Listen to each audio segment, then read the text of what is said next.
Dear viewers, আসসালামু আলাইকুম। তো আশা করি সকলেই ভালো আছেন।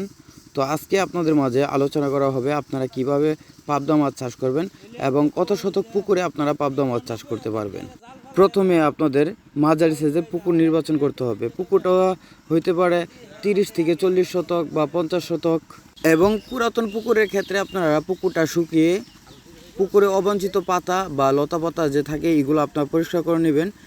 পরিষ্কার করে নেওয়ার পর 2 থেকে 3 দিন আপনারা পুকুরে রোদ লাগাবেন। তারপর হচ্ছে প্রতি শতকে আপনারা 1 কেজি হারে চুন প্রয়োগ করবেন।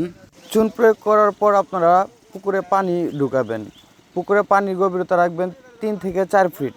তো 4 ফিট পানি প্রবেশ করানোর পরে আপনারা প্রতি শতকে টিএসপি সার দিবেন, ইউরিয়া সার দিবেন 150 গ্রাম হারে।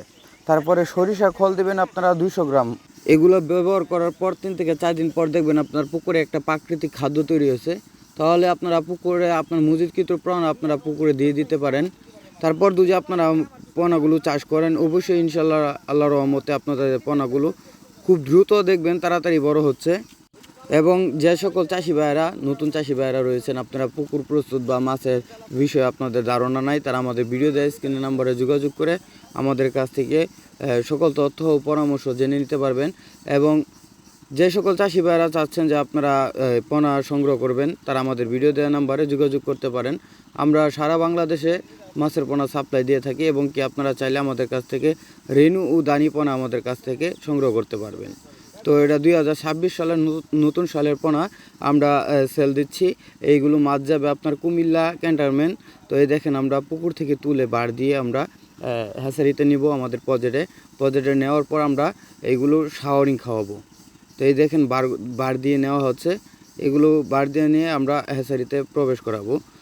তারপরে আপনাদের কাজ হচ্ছে শাওয়ারিং খাওয়ানো। এই দেখেন এটা হচ্ছে শাওয়ারিং খাওয়ানো।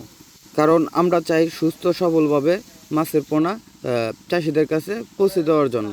এটা হচ্ছে আপনার অক্সিজেন প্যাকেট। তো এটার মধ্যে আমরা মাছের পোনা দিয়ে অক্সিজেন প্যাকেট করা হবে।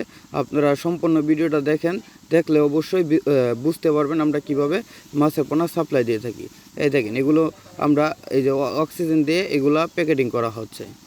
তো এইভাবে আমরা মাছের পোনা সাপ্লাই দিয়ে থাকি এবং কি আমরা সঠিক মাপ দিয়ে পানিগুলো ঝেঁকে সঠিক মাপ দিয়ে আমরা মাছের পোনা সাপ্লাই দিয়ে থাকি। তো যারা মাছের পোনা আমাদের কাছ থেকে ক্রয় করতে চান, আমাদের ভিডিও দেওয়া স্ক্রিনের নাম্বারে যোগাযোগ করে আমাদের কাছ থেকে ক্রয় করতে পারেন। আমরা সকল ধরনের মাছের রেনু ও দানি পোনা আমরা সাপ্লাই দিয়ে থাকি। এই দেখেন প্যাকেটে দেওয়া হচ্ছে মাছের পোনা। তো এগুলো মাছের পোনা প্যাকেটে দেওয়ার পর আমরা বুলু দিয়ে দিই। এই কালারিং পানিটা যে দেখা যাচ্ছে এটা হচ্ছে আপনার বুলু দেওয়া পানি। তো সবাই ভালো থাকবেন, দেখা হবে নতুন আরেকটা ভিডিওতে। ততক্ষণ সবাই ভালো থাকবেন, আল্লাহ হাফেজ।